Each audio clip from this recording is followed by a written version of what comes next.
I want to pre-warn you, if you think this is going to be like a really funny fucking show with me dancing around the screen and, you know, like doing other moves besides looking back and forth from right to left, well, you know what, you're fucking wrong. Alright, but I hope you enjoy. This is my comedy show. Yeah? You ever seen a lemur do a comedy show? Yeah? No? You're a fucking liar, I know you are. So, I hope you enjoy. And, you know, just slap that like button if you like it. If not, you know, fuck you.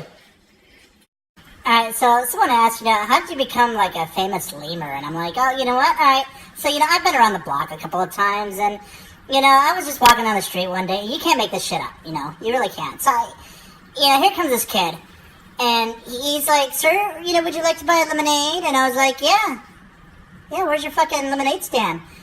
And he pulls out like this generic grocery store vest can of pop out of his, you know, pocket from his blue jeans. And I'm like, oh, nice. You know, I can get 2 of those for the price of one at the grocery store. And the kid pulls out his phone and goes, you're an asshole. You know, I'm going to videotape you, and I'm going to put this shit on YouTube, and people are going to hate you. And I'm like, great. Tell them how much you're a cocksucker. And that's how I became a famous lemur on YouTube, and a comedian at that. So I hope you enjoy the rest of the fucking show. Okay, I thought I'd share this with you from a psychic perspective. Just, you know, certain phrases and words you don't want to say when giving a reading to another person. First is like, uh-oh. You know, you don't want to use that word. Second one's like, oh my god, I can't believe this shit. And, you know, I just like brain fuck somebody, you know, it's like mind fuck from Chris Angel. So, you know, another word you just don't want to say when doing a reading is like, I can't believe this bullshit. You know, yeah, I know, right? You know, and the last thing, you know, you really don't want to tell someone is, you're going to be better. Everything's going to be okay. Because, you know, they're calling out your bullshit at that time, you know, because they have, like, this fucked up life, else they wouldn't have come talk to you in the first place. So, yeah, next time, just stay away from those phrases, okay? Alright, you know, that one thing about being a psychic is, like, you know, when you have that one fucking moron, like, Trump moron, you know, that girl or guy that comes up to you and says, oh, can you give me the lottery number so I can win? And I'm thinking to myself, what the fuck's wrong with you? You think I'm gonna be that much of an idiot to give you the fucking numbers? Would I be here in front of you right now, talking to your stupid bullshit if I knew the lottery numbers? No, I'd be fucking winning myself, asshole. You know, it's like, so, you know, for all of you haters out there that, you know, oh, I don't win the lottery, but I spend all this money, you know, don't go to a psychic asking for the lottery numbers, because it just pisses us off. We'd already be there, bitches. We'd already be there.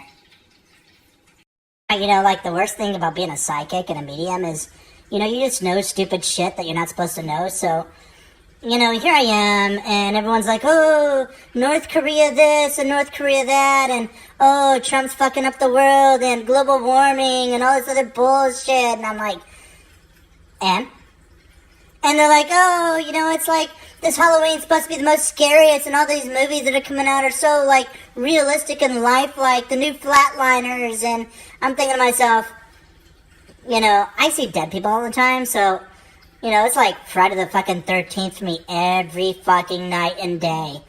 Imagine someone at the edge of your bed just, like, won't shut the fuck up, and you're like, leave me the fuck alone, go towards the light, if not, turn off the light switch and leave me the fuck alone. I mean, that's just how life is, you know? You just gotta put up with the bullshit of life, you know? It is what it is. So, you know, I went to this coffee shop, and this lady walks up and she goes, oh, I know you.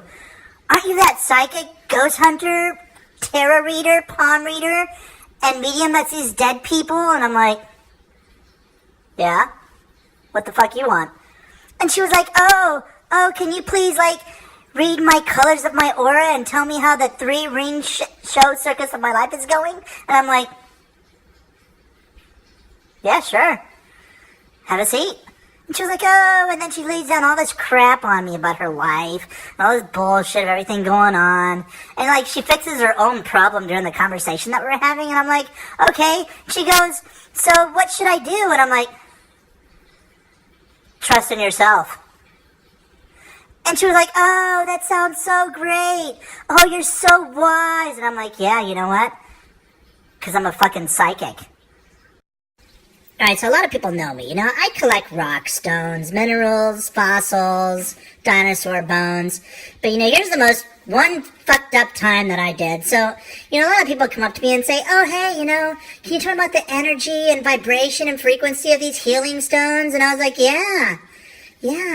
And she was like, well, what's the best one that can, really heal me and make me feel better? So, I picked up a piece of fossilized dinosaur shit off the table and handed it to her. And I was like, here, try this one. And she was like, oh, I can feel the energy and how strong it is. And this dinosaur must have struggled. And I'm like, oh my God, yeah, that was one big piece of shit, lady. So, yeah, it was really funny. I guess you had to have been there, It was kind of disgusting about shit. But, fossilized shit's the coolest thing you ever seen. Really helped her emotions out. Alright, so I'm the safety guy. I talk about safety all the time. Safety to this, be safe, drive safely, don't do stupid bullshit, watch out for the other person. It's all about over-aggressively, defensively driving at the same time.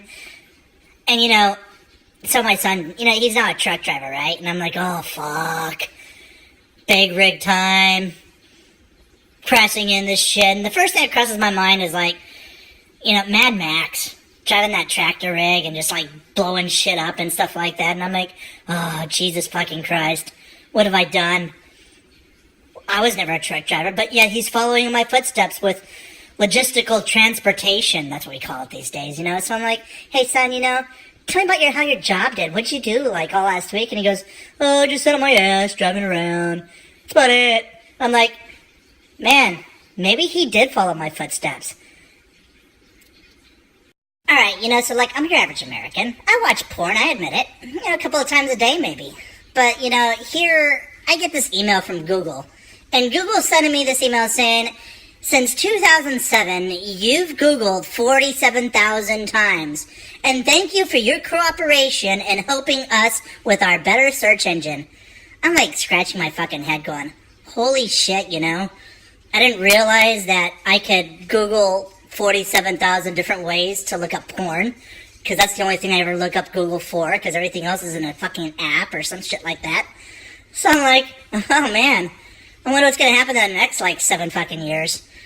Alright, so it's I met this chick at a nightclub and we went home that night, and I'm like, alright, score, kind of thing.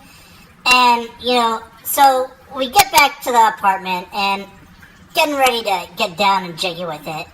And, as we're slowly starting to do this, I'm the lovemaking kind of guy. I'm really sensual, really romantic, and she's the hardcore, beat the shit out of me, give me fucking anal, and I'll call you daddy. And I'm like, oh my God, wow, what do I do? It's every guy's, dream.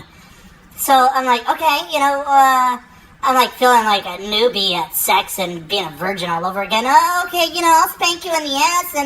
And she's like, oh, give it to me, pound me, pound me. And I'm like, oh, and she starts calling me daddy. And I'm like, oh shit, man, how old are you again? Alright, so, I had my cousin Hector come over, and he's like, hey, ¿cómo está? Muy bien. Hey, what's going on, man? How you doing? I'm like, oh shit, another fucking Mexican in the house. He's like, oh no, man, it's not that bad. I just want to come over and see what you were doing. So you want to barbecue, man? Let's go do some shit, man. And it's like, I'm like the Barack Obama of fucking Mexicans. I'm so white, it's pathetic. And he goes, oh, come on, orale, let's go. Come on, man, come on. And I'm like, Jesus fucking Christ. There's a reason why I'm called Sunny fucking Side Up. But no, it doesn't end there. He's like, oh, let's go cruise, man. Let's go cruise the boulevard. Let's go do a smoke. Let's go have a beer, cerveza, And I'm like, Jesus fucking Christ. Can you just, speak it in English? We're in fucking Texas, for crying out loud. Oh, shit. That's the problem, isn't it? So I think it's like fucking crazy. You know, I'm trying to show her how to play a fucking game, saying, you know, it's all about teamwork. It's all about this and all about that. Fucking died 5 times. 5 fucking times. Then we gotta restart the mission all over from the beginning. That's like 10 minutes alone each fucking time there. Holy shit. And then afterwards, you know, I'm like dying all over the place trying to save her ass because she falls and dies like every fucking 1 minute out of 10. And then every time, oh, I just died. Oh, come save me, oh. Fuck that shit. Could jump in my helicopter, fly above. And then after a while, I just got fucking bored, so I just jumped in the helicopter, had her come in, took it as high as I could, parachuted the fuck out. That's right. But she learned how to fly after that, so that didn't quite work out. What a life. It's all bullshit. I mean, you going to a treasure hunt, and you going to a rock show, and me just like sitting down, doing nothing on my lazy fat ass. I mean, it's just bullshit. I mean, you had fun with rocks and your girlfriend, and you treasure hunt finding a fucking bird, and me, bullshit. Don't go out, don't do anything, just fucking bullshit. What do you think of this bullshit, huh? Huh? Huh? Huh? Huh? Bullshit. That's what I call it. Bullshit. Okay, you know, it was a funny moment and kind of really aged me. So, you know, I was watching this video and they had this little girl a, like, old Nintendo handheld game and she was trying to swipe the fucking screen. And it was like, dude, look at the joysticks, look at the buttons, push the shit.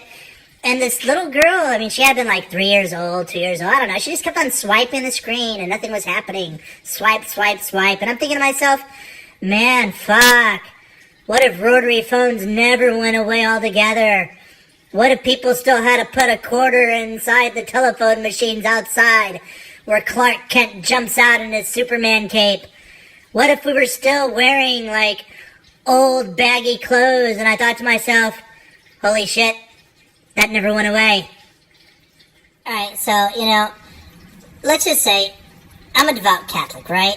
And I'm not one to, you know, bitch about politics, but this is my one slam on politics. So we got our President of the United States, Donald Trump, saying, oh, we're bringing back Christmas. Oh, and I'm thinking to myself, you know, as far back as I can recall, I've had a fucking Merry Christmas every single year. It's not my fault your daddy wasn't around, you know? So I'm thinking to myself, what the fuck? And then I was thinking back in the day, you know, Jesus was like a Jew, Muslim, you know, walking around amongst the Romans, and they were like, oh, we're bringing back Christmas, and he was like, you know what, I invented that shit, motherfuckers. So, you know, yeah, I can see why we're bringing back Christmas. We're probably releasing him from fucking Guantanamo Bay, you know? So, yeah, Merry Christmas to y'all. And have a good fucking night.